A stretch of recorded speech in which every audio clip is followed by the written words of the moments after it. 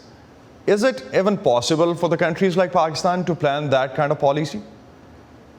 I mean, I think I can sympathize, I guess, to a degree with the Prime Minister's desire to not have to make choices, but unfortunately, that's part of foreign policy is working with partners who you may not agree on everything, but finding areas of cooperation. I think there have been a lot of points of cooperation with the United States in the past, and certainly a lot of tensions as well.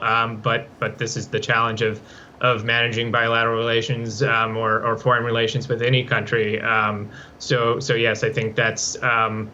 There's definitely going to be limits to Pakistan's ability to sort of pursue maybe the independent foreign policy that the Prime Minister would imagine, as long as it does have these requirements and the need for partnerships like any country would.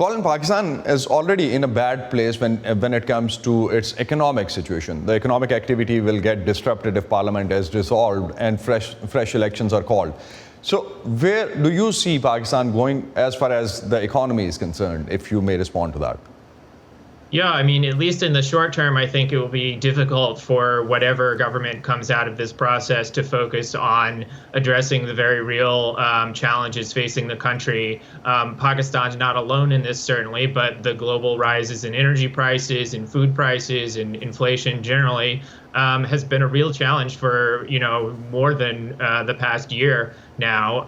And these are issues that whoever is in charge of Pakistan, whether it be the current prime minister or a successor, will have to deal with eventually. But unfortunately, the question of who will be in charge is consuming everyone's attention right now, and less so what will come next in terms of trying to manage these economic difficulties.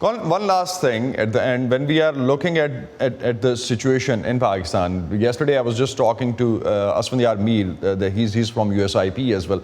His perspective is Pakistan can bail herself out with China, probably with the $21 billion package underway. Somehow they are talking about that. Do you have any insight on that? I mean, certainly there's a strong partnership between Pakistan and China, but I'm not sure to what degree China will be prepared to come in with substantially more than what it's offered already. I imagine China is also trying to sort of parse what's going on in terms of the political uncertainty and who it should be dealing with or may be dealing with in the future. And perhaps if that situation stabilizes, perhaps they will come in as they have in the past with some more pledges. But it's not clear to me that despite the substantial investments China has made over the past, say, 5 to 10 years, there are still many more problems. And I don't know that an exclusive relationship there will be enough to sort of support, again, whichever government is leading the country going forward. Colin کا کہنا ہے کہ پاکستان اور China کی کافی strong partnership ہے اور اس context میں 5 سے 10 سال میں کافی حد تک انویسٹمنٹ بھی پاکستان میں ہوئی ہے. اور اگر یہ جو نئی ڈیل جس کی بات کل اسفندیار میر کر رہے تھے اس کانٹیکس میں کوئی بات ہوتی ہے تو وہ کن ٹرمز اینڈ کنڈیشنز پہ ہوگا, that we still need to see. Colin, last thing, what could be the terms and conditions? Would it be an aid package? Would it be an investment? If you're just like kind of calculating something on that front. I guess we'll have to see. I mean, they've done a fair amount of commercial lending, but not much or at all in terms of bilateral grants as the U.S. has done in the past. So potentially see more investment commitments through the CPEC framework or something like that. But more lending generally to support the foreign exchange reserves. But I think it's yet to be seen in terms of, again, the scope and exact nature of what that might come to be.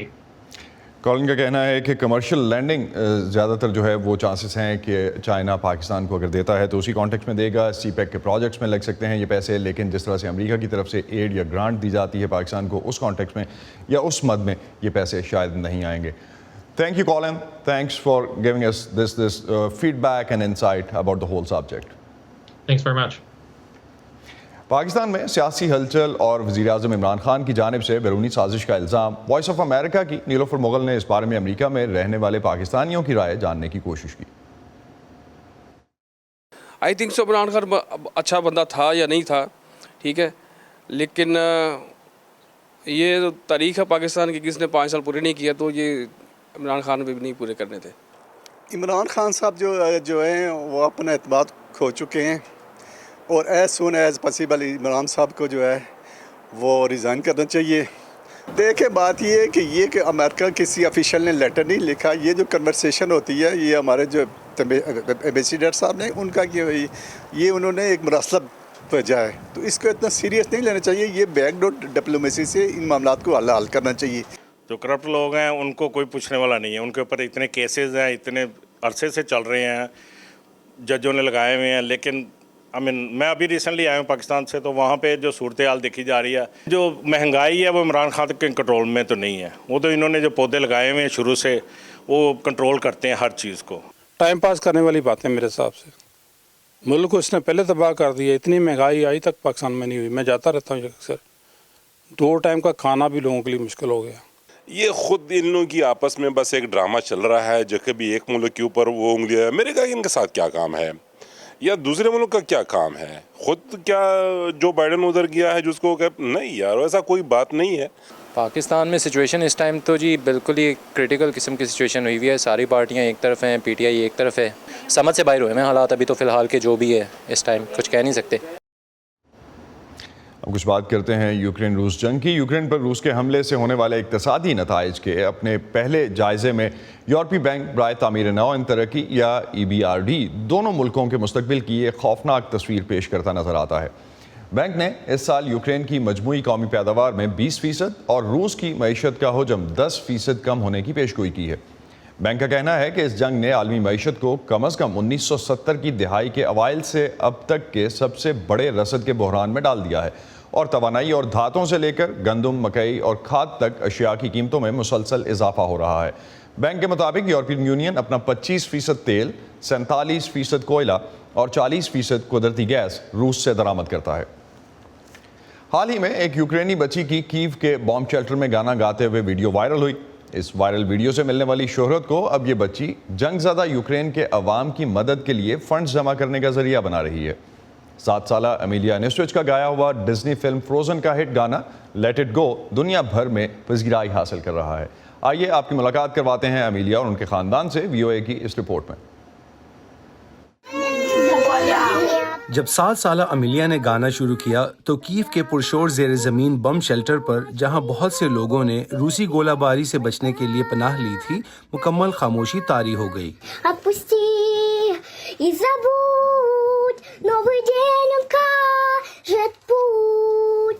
ان کے پڑوس میں رہنے والی Martha نے Disney film frozen کا گانا گاتی ہوئی امیلیا کی ویڈیو بنا کر سوشل میڈیا پر پوسٹ کر دی، جو دیکھتے ہی دیکھتے وائرل ہو گئی۔ میں لوگوں کو خوش کرنا چاہتی تھی، انہیں گانا بہت پسند آیا تھا، سب نے تالیاں بجائیں، وہ مجھے ہائی فائیو دے رہے تھے۔ امیلیا نے وائس آف امریکہ کو پوری کہانی پولینڈ کے دارالحکومت کے قریب ایک پرسکون پارک میں سنائی، جہاں ان کی ماں لیلیا اور دادی ویرا بھی تھی۔ جھیل پر پرندوں کو کھانا کھلاتے ہوئے امیلیا نے VOA کو بتایا کہ وہ یوکرین میں بطخوں کو کیسے کھانا کھلاتی تھی، اور جنگ شروع ہونے کے بعد جب انہیں بار بار بم شیلٹر میں پناہ لینی پڑی اور راستے میں بارودی سرنگوں کے امکان کی وجہ سے اسے بچ کر چلنا پڑتا تھا۔ اس کی ماں لیلیا نے وہ وقت یاد کیا جب انہوں نے کیف چھوڑنے کا فیصلہ کیا۔ امیلیا کھڑکی کے پاس آنے سے ڈرنے لگی، اور جب ہم پناہ لینے کے لیے ہر رات شیلٹر جاتے تھے اور صبح واپس آتے تھے تو وہ ہر قدم پر مجھ سے پوچھتی تھی کہ کیا وہ قدم اٹھا سکتی ہے اور کیا ایسا کرنا محفوظ ہے۔ اس وقت میں نے فیصلہ کیا کہ اب بہت ہو چکا۔ میں سمجھ گئی کہ اب اگر ہم کیف میں مزید رہیں گے تو وہ نفسیاتی مریض بن جائے گی، وہ ایک ایسا بچہ بن جائے گی جو اپنے سائے سے بھی ڈرتا ہے۔ امیلیا کو کیف سے جانے والی لوگوں سے کچا کچ بھری ہوئی ٹرین کا سفر یاد ہے۔ کچھ لوگ کھڑے تھے اور کچھ بیٹھ گئے تھے، پھر ہم ٹرین اسٹیشن کے فرش پر سو گئے، میں بھی۔ انہوں نے ہمیں سونے کے لیے نرم گدے دیے۔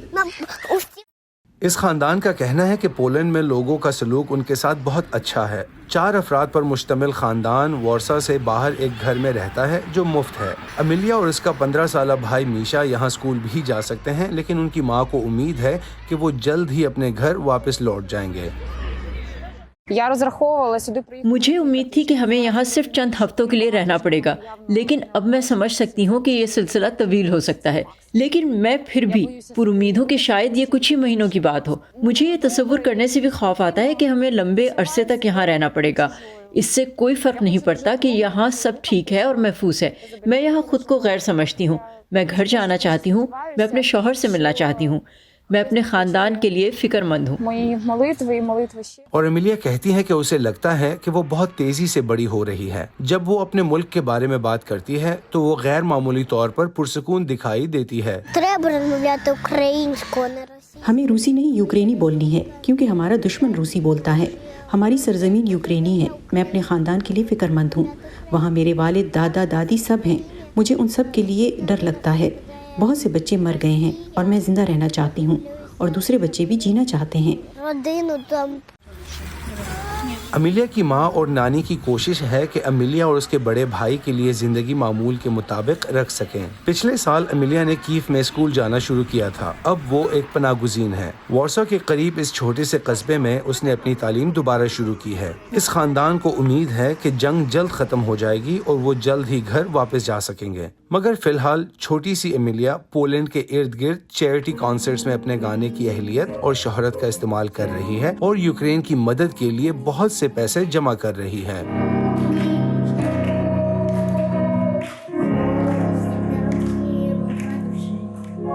مائروسلاوا گنگادزی کے ساتھ Imran Jadoon, Voice of America. تازہ ترین خبریں، اہم واقعات، آڈیو ویڈیو رپورٹس اور تجزیے دیکھیں، سنیں اور پڑھیں VOA اردو کی اسمارٹ فون ایپ پر۔ خبریں اب ہر وقت آپ کی مٹھی میں۔ امریکی وزیر خارجہ اینٹنی بلنکن اسرائیل اور خلیجی ریاستوں کو اس بات کی یقین دہانی کروانے کی کوشش کر رہے ہیں کہ ایران کو جوہری ہتھیار بنانے سے روکنے کے لیے 2015 کے ایران جوہری معاہدے کو بحال کرنا ہی بہترین اقدام ہے۔ امریکہ کے اس موقف کو پیش کرنے کے لیے وہ مشرق وسطی اور شمالی افریقہ کے کچھ ممالک کے دورے پر ہیں۔ امریکی وزیر خارجہ اینٹنی بلنکن نے ایک ایسے وقت میں مشرق وسطی اور شمالی افریقہ کے اپنے دورے کا مقصد واضح کیا جب امریکہ کی توجہ روس اور یوکرین کے درمیان جنگ پر بھی مرکوز ہے۔ یہ دنیا کا وہ خطہ ہے جہاں امریکہ کے اہم مفادات اور ہمارے کچھ سب سے قریبی دوست ہیں۔ امریکہ اس خطے پر توجہ مرکوز رکھنا جاری رکھے گا، یعنی مشرق وسطی اور شمالی افریقہ کے استحکام کے لیے اہم تعلقات کو مضبوط کرنا، دیرینہ چیلنجز میں پیش رفت کرنا، اپنے لوگوں کے لیے مواقع وسیع کرنا اور اس کے ساتھ ہی یوکرین میں روسی جارحیت پر مبنی جنگ کو ختم کرنے پر بھی توجہ مرکوز رکھیں گے۔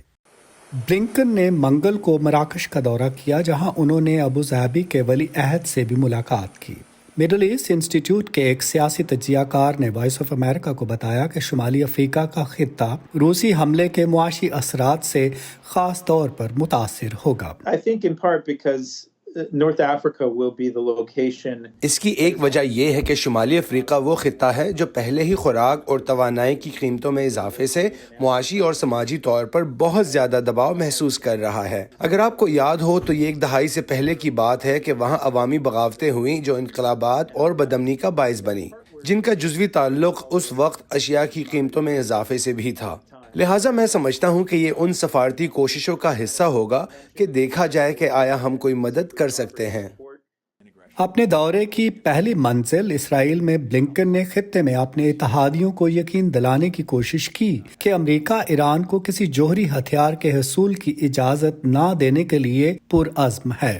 امریکہ باور کرتا ہے کہ 2015 کے ایران جوہری معاہدے کے مکمل نفاذ کی طرف واپسی ہی پہلے کی طرح ایران کو جوہری پروگرام سے روکنے کا بہترین طریقہ ہے، جس سے امریکہ کے معاہدے سے دستبردار ہونے کے بعد وہ آزاد ہو گیا تھا۔ بائیڈن انتظامیہ 2015 کے ایران جوہری معاہدے کو بحال کرنے کے لیے کام کر رہی ہے، جس نے پابندیوں میں نرمی کے بدلے تہران کے جوہری پروگرام پر بندش لگا دی تھی۔ سابق صدر ٹرمپ نے سن 2018 میں امریکہ کو اس معاہدے سے الگ کر دیا تھا۔ ماہرین کا کہنا ہے کہ ایک بدستور حل طلب مسئلہ یہ ہے کہ ایران چاہتا ہے کہ اس کی نیم فوجی فورس پاسداران انقلاب کو امریکہ کی غیر ملکی دہشت گرد تنظیموں کی فہرست سے نکالا جائے۔ اسرائیل اور زیادہ تر ریپبلکن قانون ساز ایسے کسی اقدام کی مخالفت کرتے ہیں۔ بائیڈن انتظامیہ اسے صرف جوہری معاہدے کے طور پر پیش کر رہی ہے، جبکہ یہ ایران کے دہشت گردی کے آلات، بیلسٹک اور کروز میزائلوں، ڈرون یا دیگر غیر متناسب فوجی صلاحیتوں اور خطے میں امریکہ کے اتحادیوں یا امریکہ سلامتی کے لیے دیگر خطرات پر پابندیاں عائد نہیں کرتا۔ لہٰذا دہشت گردی یا بیلسٹک میزائل کے موضوع کی آڑ میں ایران کو غیر جوہری پابندیوں میں نرمی کی پیشکش کرنا کوئی معنی نہیں رکھتا، لیکن بدقسمتی سے ایسا لگتا ہے کہ بائیڈن انتظامیہ اس راستے پر چل رہی ہے۔